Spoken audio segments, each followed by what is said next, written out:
نحمده ونصلي على رسوله الكريم أما بعد فأعوذ بالله من الشيطان الرجيم بسم الله الرحمن الرحيم فتلقى آدم من ربه كلمات فتاب عليه إنه هو التواب الرحيم صدق الله مولانا العظيم مولاي صل وسلم دائما أبدا على حبيبك خير الخلق كلهم۔ آج ہمارے سلسلے کا 39واں درس ہے۔ سورۃ البقرہ کی آیت نمبر 37 ارشاد فرمایا فتلقى آدم من ربه کلمات، اس کے بعد آدم علیہ السلام نے اپنے رب سے چند کلمات حاصل کر لیے، فتاب علیہ، سو اللہ تعالیٰ نے ان کی توبہ قبول فرمائی، انہ هو التواب الرحیم، بے شک وہ خوب زیادہ توبہ قبول فرمانے والا اور بڑا مہربان ہے۔ جب حضرت آدم علیہ السلام نے اس درخت کا پھل کھا لیا جس سے انہیں منع کیا گیا تھا تو ان سے انعام و اکرام واپس لے لیے گئے اور انہیں حکم ہوا کہ زمین پر اتر جاؤ، بعض تمہارے بعض کے دشمن ہیں اور تمہارے لیے زمین میں ٹھکانہ ہے اور تمہیں ایک وقت تک فائدہ اٹھانا ہوگا۔ اب آدم علیہ السلام کو بڑی پریشانی ہوئی کہ انہیں زمین پر اترنے کا حکم مل گیا ہے۔ بعض روایتوں میں یہ بھی آتا ہے کہ اللہ تبارک و تعالیٰ کے حکم سے حضرت جبرائیل اور میکائیل علیہ السلام آئے اور حضرت آدم علیہ السلام کے سر سے تاج اتار لیا اور ان کے جسم سے بہشت کا لباس بھی اتار لیا، چنانچہ انہوں نے ستر ڈھانپنے کے لیے جنت کے درخت کے پتے استعمال کیے، کیونکہ دوسروں کے سامنے ستر کا کھلنا خلاف فطرت ہے۔ حضرت آدم علیہ السلام جب آئے زمین پر آپ کو اتارا گیا تو اکثر مفسرین کے نزدیک حضرت آدم علیہ السلام کو ہندوستان کے مشرقی حصے یعنی سری لنکا کے علاقے میں اتارا گیا اور حضرت حوا ان کو جدہ میں اتارا گیا، اور جدہ میں حضرت حوا کی قبر آج بھی موجود ہے۔ جدہ کے معنی دادی یا نانی کے ہیں، تو اسی مناسبت سے شاید اس شہر کا نام بھی جدہ پڑ گیا ہے۔ تو حضرت آدم علیہ السلام زمین پر تشریف لائے اور تفسیری روایات میں یہ بھی آتا ہے کہ حضرت آدم علیہ السلام کے ساتھ کچھ چیزیں بھی ساتھ ہی نازل ہوئی، جس طرح کہ ایک روایت میں آتا ہے، حضرت عبداللہ ابن عباس رضی اللہ تعالی عنہ فرماتے ہیں کہ حضرت آدم علیہ السلام کے ساتھ چمٹا اور ہتھوڑا بھی نازل ہوا تاکہ دنیا میں کام کاج کر سکیں۔ حجر اسود بھی جنت سے اترا تھا، پہلے اس کو جبل ابی قبیس پہ رکھا گیا جو مکہ مکرمہ میں بیت اللہ کے قریب ہی وہ پہاڑ ہے، اور یہ پتھر یعنی حجر اسود یہ دودھ کی طرح سفید تھا اور رات کو سورج کی طرح چمکتا تھا۔ آہستہ آہستہ انسانوں کے گناہوں کی تاریکیوں نے اس پتھر کو سیاہ کر دیا۔ چنانچہ حضرت آدم علیہ السلام کھیتی باڑی کا کام کرتے تھے اور کپڑے بننے کا کام بھی آپ ہی سے شروع ہوا۔ دراہم اور اشرفیاں بھی حضرت آدم علیہ السلام نے بنائی۔ دیگر انبیاء علیہ السلام میں سے حضرت نوح علیہ السلام نجاری یعنی بڑھائی کا کام کرتے تھے، حضرت ادریس علیہ السلام درزی کا کام کرتے تھے، حضرت ہود اور صالح علیہ السلام تاجر تھے، حضرت ابراہیم اور لوط علیہ السلام نے کھیتی باڑی کا پیشہ اختیار کیا، حضرت شعیب علیہ السلام مویشی پالتے تھے اور ان کا دودھ اور اون وغیرہ فروخت کرتے تھے، حضرت موسیٰ علیہ السلام کا پیشہ غلہ بانی تھا، حضرت داؤد علیہ السلام زرہ بناتے تھے، حضرت سلیمان علیہ السلام روئے زمین کی عظیم سلطنت کے بادشاہ ہونے کے باوجود اپنی گزر اوقات کے لیے ٹوکریاں اور زنبیلیں بنایا کرتے تھے اور اس سے اپنی گزر اوقات چلایا کرتے تھے۔ تو حضرت آدم علیہ السلام جب زمین پر تشریف لائے تو چونکہ پھل کھایا ہوا تھا اب زمین پہ آئے تو ان کو بول و براز کی حاجت ہوئی، پیٹ میں درد پیدا ہوا، آپ پریشان ہو گئے کہ اس سے پہلے یہ تکلیف کبھی نہیں ہوئی تھی۔ آپ کی یہ پریشانی دیکھ کر حضرت جبرائیل علیہ السلام آئے اور آپ کو بتایا کہ اس تکلیف سے نجات حاصل کرنے کے لیے اس طریقے سے فراغت حاصل کریں۔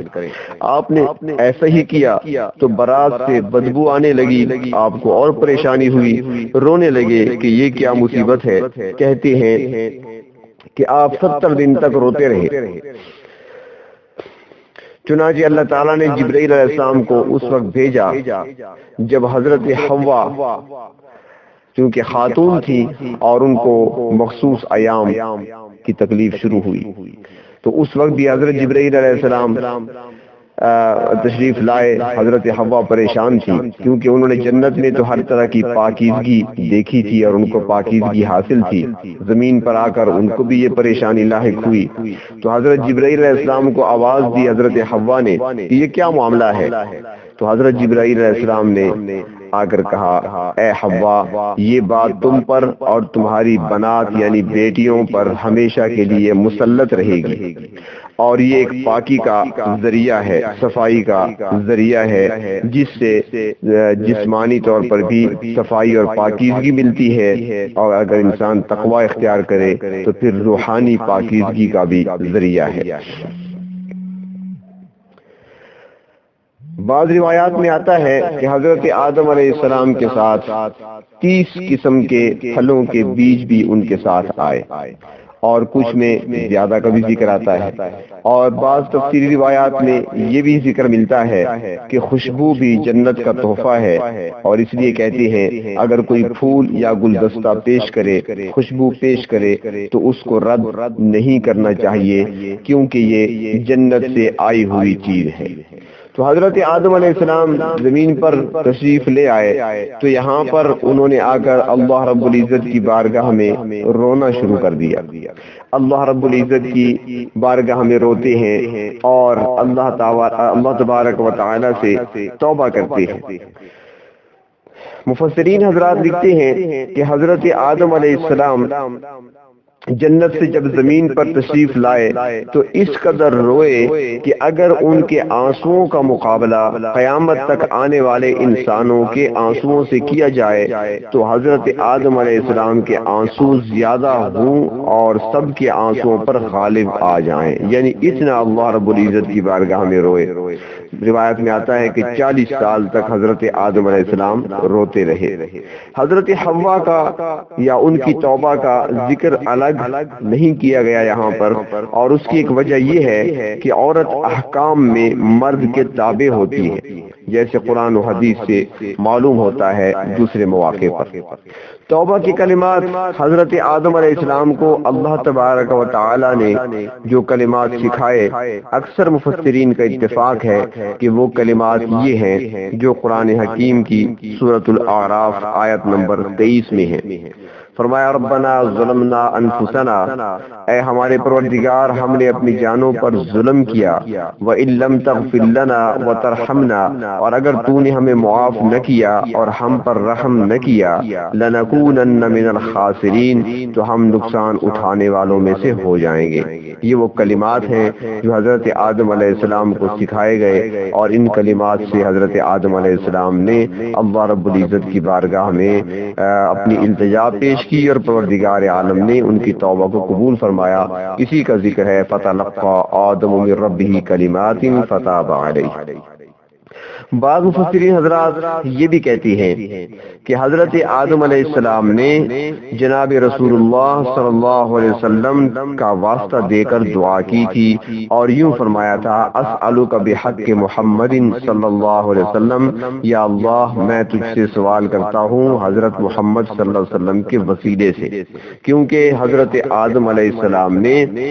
جب جنت میں تھے تو انہوں نے نام لکھا ہوا دیکھا تھا جناب رسول اللہ صلی اللہ علیہ وسلم کا، تو اس وقت بھی سمجھ گئے تھے کہ اللہ کے عظیم عظیم شخصیت ہیں جن کا نام اللہ کے نام کے ساتھ لکھا ہوا ہے، تو ان کی وسیلے سے دعا فرمائی تو اللہ رب العزت نے اسے قبول فرمایا۔ اس روایت پر مفسرین حضرات کچھ اعتراض کرتے ہیں، بعض کے نزدیک روایت ضعیف ہے، بعض اسے موضوع بھی قرار دیتے ہیں، لیکن فضائل میں اس روایت کو بیان کیا جاتا ہے۔ تو اللہ تبارک و تعالی نے حضرت آدم علیہ السلام کو زمین پر اتار دیا۔ تو یہاں پر یہ بات سمجھنے کی ہے کہ حضرت آدم علیہ السلام کو زمین پر اترنے کا جو حکم دیا گیا وہ کسی سزا اور ناراضگی کے طور پر نہیں تھا، بلکہ اس میں اللہ تعالیٰ کی حکمت یہ تھی کہ خلافت کا کام، یعنی جس کے لیے حضرت آدم علیہ السلام پیدا کیے گئے تھے، زمین پر اتارنے کے بعد ہی ہو سکتا تھا۔ اس سے معلوم ہوا کہ آدم علیہ السلام کے زمین پر اترنے کا حکم سزا کے طور پر نہیں بلکہ اللہ تعالیٰ کی نیابت کے اعزاز کے طور پر تھا۔ مفسرین اکرام نے یہ بھی لکھا ہے کہ آدم علیہ السلام کو شیطان کی دشمنی کا یہ تجربہ اس لیے کرایا گیا تاکہ ان کو زمین پر خلافت کے معاملات چلانے کے لیے تیار کیا جائے، کیونکہ انسان پر اللہ تعالیٰ کی رحمت اور شفقت کا تقاضا یہی تھا کہ جب وہ اپنی خلافت والی جگہ اترے تو ان تمام تجربات سے آراستہ ہو جو اسے دنیا کی زندگی اور زمین پر خلافت کا منصب سنبھالنے کے دوران پیش آنے والے۔ چند نکات یہاں پر سامنے آتی ہیں۔ اسلامی تعلیمات کے مطابق تمام مخلوقات میں سب سے زیادہ قیمتی اور عزت والا انسان ہے، لہذا تمام مخلوقات سے اس کا مرتبہ بلند اور شان سب سے اعلیٰ ہے۔ انسان ہی اول درجے کی مؤثر طاقت ہے، انسان ہی قافلہ حیات کا سالار اور سربراہ ہے، اور دوسری کسی مخلوق کو انسان پر حکم نافذ کرنے اور اس کی قیادت کرنے کا اختیار حاصل نہیں۔ قرآن انسان کو زمین میں اللہ کے خلیفہ اور نظام کائنات میں ایک بنیادی اور مؤثر عامل کے طور پر پیش کرتا ہے، اور دوسری تمام چیزوں کو پیدا کرنے کا صرف یہ مقصد ہے کہ یہ انسان کے لیے سازگار اور اس کی معاون ثابت ہو۔ حسد ایک بہت بڑا گناہ ہے جس کی وجہ سے شیطان پر لعنت کی گئی ہے۔